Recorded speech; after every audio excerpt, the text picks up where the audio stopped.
What's good, YouTube? Welcome back to my channel. By the title and that thumbnail, I know you can tell that today we got a good one coming for you. Give me a run for my money.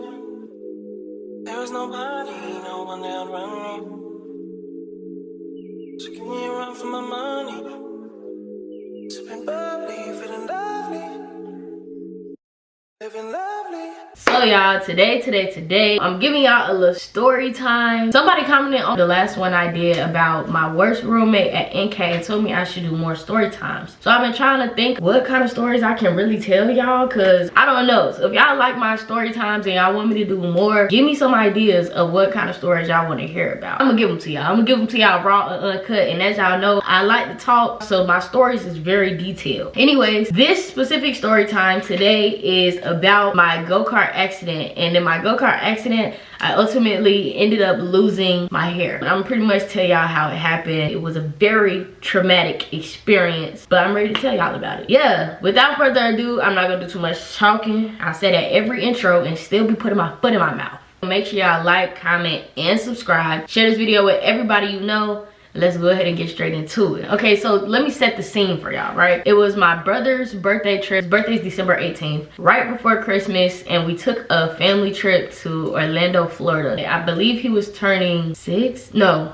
he was turning 5. He's 7 now, so about 2 years ago. It's always fun when I travel with my family because my family know how to have a good time, okay? And we're not just sitting around looking at each other. It'd be a vibe when I be out of town with my family. It was either 4 or 5 day trip, something like that. But the actual day of his birthday, we decided that we were gonna leave the house because the house was like, it had a pool, it had like the rooms had like slides in them, and he was 5, so they was having the time of their life regardless whether they left the house or not. But the day of his birthday, my mama wanted to actually leave the house, so everybody went to, what is it called? Hold on, let me see. I'm about to look it up. I'm about to look up and see if I can figure out what amusement park we went to. I mean, no, it wasn't an amusement park. It was like, it had a trampoline area in there. They had go-karts. They had like arcade games. What do you call that kind of place? Because looking up amusement parks, it's showing me fucking Disneyland. That's not what I'm looking for. Let me look up go-karts.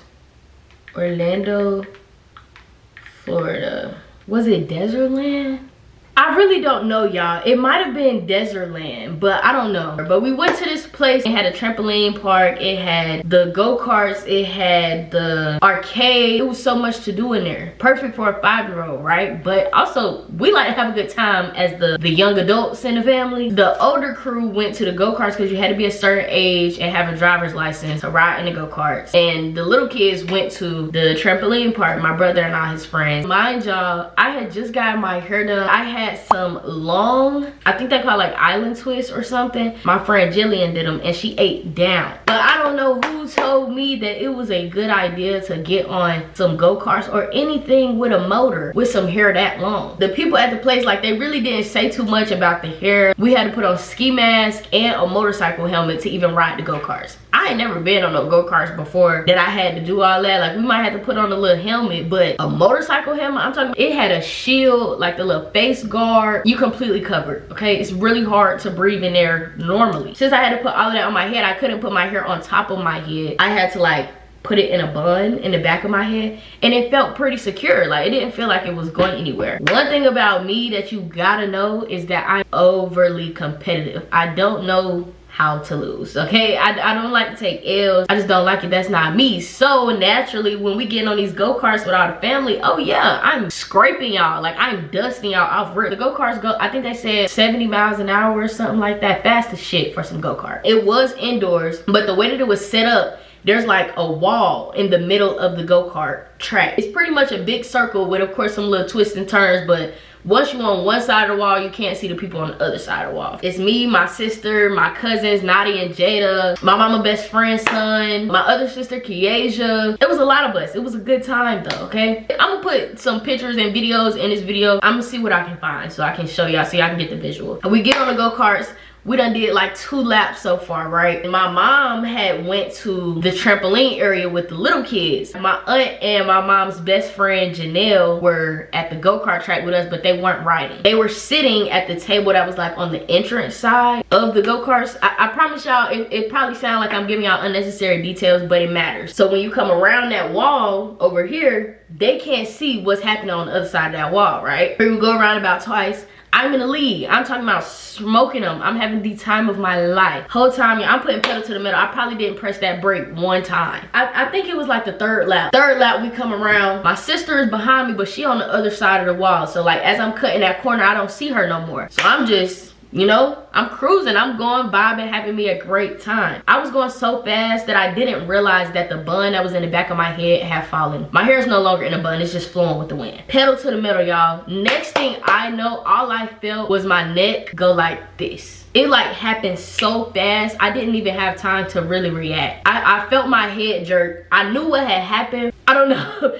I don't know. And I got this thick ass helmet on. I don't really know. I don't know. I felt my head jerk back. Boom. Immediately, I take my foot off the gas. I didn't even have enough time to press the brake. I'm glad I had enough sense in that moment to take my foot off the gas. Because if I would have kept rolling, y'all, I literally probably would have broken my neck. But after that first one, I took my foot off that gas and then I felt it pull me again. After it pulled me again, I'm out. I'm talking about, I blacked out. I don't remember anything. Not even blacked out as in don't remember anything. I'm talking about fainted. I fainted while I was riding the go-kart. This next part that I'm about to tell y'all is from my sister's perspective. I wish she was here to give it to y'all herself, but I'm gonna tell y'all what she told me and how everything looked from somebody that was conscious. I told y'all my sister was the one that was directly behind me, right? So I came around that corner, I'm on the other side of that wall. My aunt don't see me, my mama best friend don't see me, the workers don't even see me. So my sister comes around the corner. To her, it looked like I was just stopped. And then when she got beside me, she realized that my head was damn near touching the back right wheel. I wasn't moving. She realizes that I'm not conscious or that my hair is caught in the fucking tire. She hops off her go-kart, of course. I had a pretty decent lead, but everybody that was behind her was kind of just like one after the other. So once she got off her go-kart, here comes my cousins, everybody is right behind her. So when she realizes, she like, stop, everybody stop, we need help. My aunt and my mama's best friend, Janelle, I'm not gonna keep saying my mama's friend, I'm just calling her Janelle. My aunt Candace and Janelle, they both run over there or whatever. The workers run over there. The first thing Janelle does is try to get my hair out of the tire. Apparently, I was out for like a few minutes. Not too long. It was a good amount of time for everybody to have time to have come from where they was at and gather in my face by the time I gained consciousness again. I regained consciousness and I'm here, but like I haven't moved, my eyes just open. And immediately the first thing I think is I can't breathe. I don't know if it was a mental thing. I already told y'all we had on a ski mask and a motorcycle helmet with a face guard on it. And the ski mask is covering my nose and my mouth. I can't breathe. I don't know if it was a mental thing because I know that I just came to or my body was just in overload. I don't know. But I know I wasn't getting no air. And I really couldn't speak because again, I'm in shock and really can't move any of my body parts. Trying to get somebody to understand that I can't breathe and y'all need to get this off my head. I low-key start panicking and I guess my sister could like see it in my face. When I'm saying my sister, I'm talking about Michaela. I really don't know how she gathered that they needed to take that helmet off my head, but she realized that I couldn't breathe. Somebody was trying to give her like some pushback. We really don't need to take this helmet off. We don't know if her neck is broken. Like, we don't need to move her, which I understand that you're not supposed to move people, you know, when they get injured until medical assistance get there or whatever. But in that moment, I didn't want to hear none of that. I cannot breathe. All of that was only like 20-30 seconds. You know, once she said it, they probably said it like twice. She was like, no, take that helmet off. They took it off. I take a deep breath.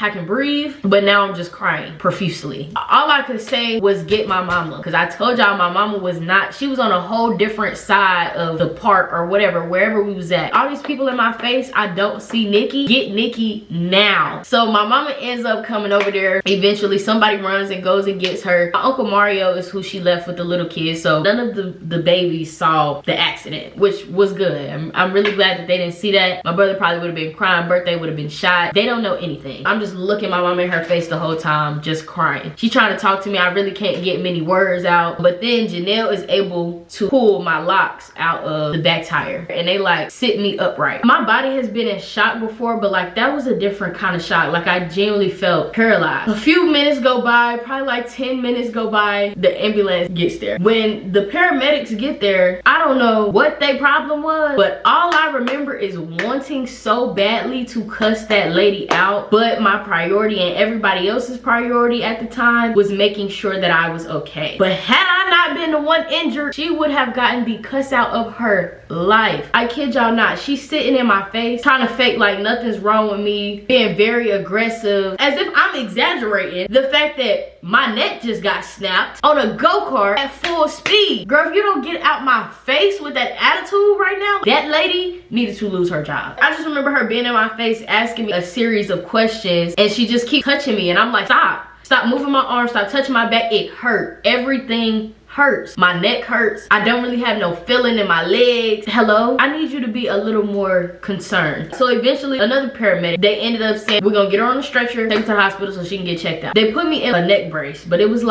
very uncomfortable. When your head motion is restricted, you realize how much you move your head. I felt so hopeless, y'all. I'm not gonna lie, leaving out of there, I was so adamant. Do not tell Ace and everybody else, please just stay and have y'all a good time. I'm gonna go to the hospital. You know, I didn't want it to turn into panic mode for everybody. Naturally, it turned into that for my mama, but I really wanted everybody to be able to enjoy the day, because again, this was the first and only day that we had left the house. So they put me in the neck brace. They put like this wooden slab behind me to keep my back straight. They like moved me onto the stretcher. They put me in the ambulance. I low-key want to say they told my mama that she couldn't ride. Why can't my mama not ride with me in the ambulance? Or if they did let her ride in the ambulance, they didn't let her ride in the back of the ambulance with me. She got in the front seat with the driver, so I couldn't see her. It's just so much going on. I've been in an ambulance before, but not transported in an ambulance. They ended up giving me like a shot. I don't like needles. I don't like shots. So I can't even move my head to like look at when they finna stick me. They tell me what they sticking me with, y'all. Why was it fentanyl? Hello? A few minutes go by. I'm like feeling like crazy. I'm high, my body tingling now. I'm relaxed, but I don't know. Like, I don't like this. I guess that's what they felt like the hell I needed, but it felt like overkill for me. So now I'm just sitting there. I'm not really saying nothing. On the way to the hospital, the medic just keep telling me, stay conscious. Like, you just gotta stay woke. We end up getting to the hospital. They rushed me into a room. And honestly, y'all, I couldn't even tell y'all what they did at the hospital. They didn't take no x-rays. They didn't do shit. I don't know what they did in the hospital. My mama was there with me at the hospital. It was only me and her in the room, and I remember telling her I gotta pee, but like I can't get up. I'm laying on a wooden board looking at the ceiling, can't look at my phone, can't do anything because I can't move, and I'm in a neck brace, but I gotta pee. So what y'all think they had to do? They come in there and they had to give me a catheter.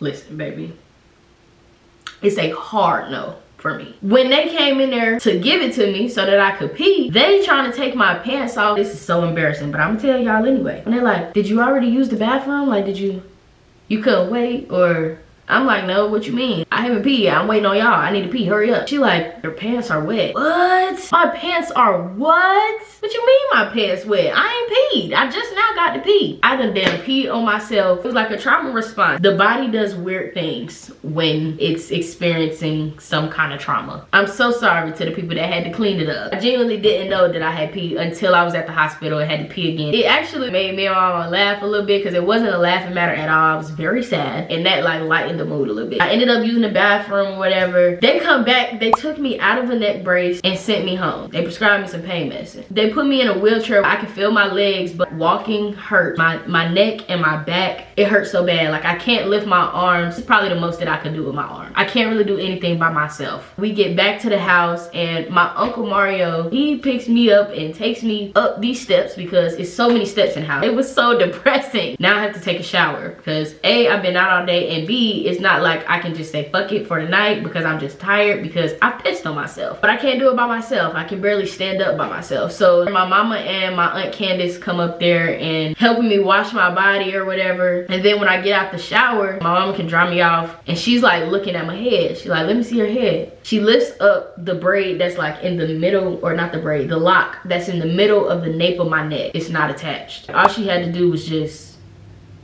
and it came off. That made me cry.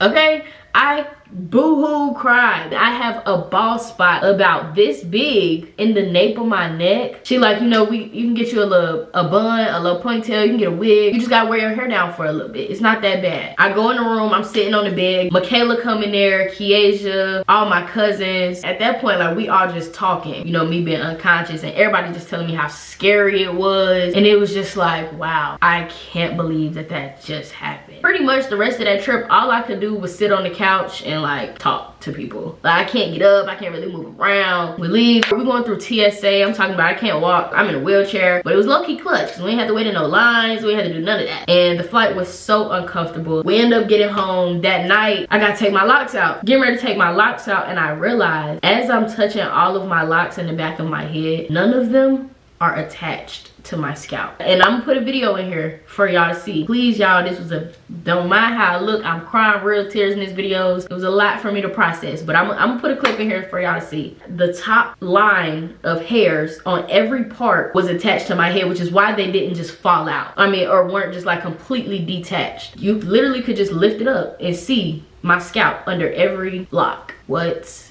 the fuck? Are you kidding me? I just had to come to terms with the fact that I got a bald spot in the back of my head. But now I don't just have a bald spot. I have a bald head. All of this right here was like that. I'm talking about up until about the crown of my head. All of that was just scalp. I go in there to my mama room, bawling my eyes out. What am I gonna do? Like, I don't have any hair. All of them are detached. So at that point, all it was to do was to just cut them from the root. And I pretty much ended up having to completely cut off all of my hair. My hair was probably about this long. You know, it wasn't like up here or really like this little corner. It didn't pull out that corner, but majority of my head was scalped. So I had to cut it. I had to cut all of my hair off. And that was the hardest pill for me to swallow. It was so hard for me to come to terms with the fact that I literally have no hair. I'm gonna put the pictures in here somewhere at some point. And so, you know, again, my mom with her problem solving, she just like, you know, we're gonna have to get you some wigs, we're gonna have such and such. And obviously after I left that hospital that did absolutely nothing, I knew I was following up once I got home. I had a doctor's appointment maybe a day after. They took my x-rays, told me that I had torn ligaments in like the top of my spine, and they ended up putting me back in a neck brace. And I was just like, bro, I really don't want to be in a neck brace. But that just goes to show that them people at that hospital didn't do anything for me, because how did I come home and they tell me that I gotta get put back in a neck brace? Why did y'all ever take me out of the neck brace? I still can't move that much. I probably needed to be moving a lot less than I was moving in them few days before I made it back to the doctor. Severely depressed. At this point, I'm walking around with a beanie on 24/7. I don't have any hair anymore. I ended up making an appointment to go to the dermatologist because I got scalped, bare scalp. Like it felt like this. So I had to go to the dermatologist to make sure that I didn't pull out my hair follicles, because if I pulled out my hair follicles, then my hair wouldn't grow back on its own. Then I would have to get surgery, hair implant. We wasn't trying to go that route. Thank God we didn't have to go that route. Ultimately, they ended up telling me it didn't pull out my hair follicles, and I just needed a really good hair routine to start to grow my hair back. Yeah, so I was in a neck brace for quite some time. I was severely depressed. I'm physically not able to do what I was doing. I don't look how I'm used to looking physically. I'm just not feeling like me. But that'll do it to me. But I'm extremely grateful that that accident wasn't worse than it was. I'm much better now. I still take 800 milligram ibuprofens as needed. Still use my little massager as needed. We do have a head full of hair again. By the grace of God, shout out to Baskin Lather. I know y'all probably seen them on TikTok. I got the entire bundle kit to grow my hair back. Hair drops, the detangling mist, the shampoo and conditioner. It cost the arm and a leg for sure, but it didn't matter, and it worked. My hair grew so fast. I kid y'all not, within like a few months I had like a mini afro. This happened in December. I'm gonna say probably by like March I had enough hair to get braids, and now I'm sitting here looking at y'all with hair on top of my head in a bun. That's pretty much the story of how I lost my hair, and a little bit on how I grew it back. Very traumatic, a very hard time for me. I didn't talk about it with many people. Nobody really saw me. I was a freshman in college, but we back now. We better. It could have been way worse. Thank God all the time. If you take anything from this story time, do not ride go-karts with long braids, long locks, long hairstyles. No, none of that. That's my story time, y'all. I hope that y'all enjoyed it. Thank y'all so much for watching. Make sure y'all like, comment, and subscribe, and share this video with everybody you know. If you're new to the channel, my name is KhiaNicole. Make sure you follow me on Instagram at _ KhiaNicole. That's _ KhiaNicole. That is also my TikTok. And I have to start promoting this in my YouTube videos because I need y'all to do me this solid. Please follow me on Twitch at KhiaNicole. It's just KhiaNicole. No V, no underscore, just KhiaNicole, okay? KhiaNicole. We'll see y'all in the next video. I love y'all. And as I always say, it's only up from here. We gone. Give me a run for my money. There was nobody, no one that run me. So give me a run for my money.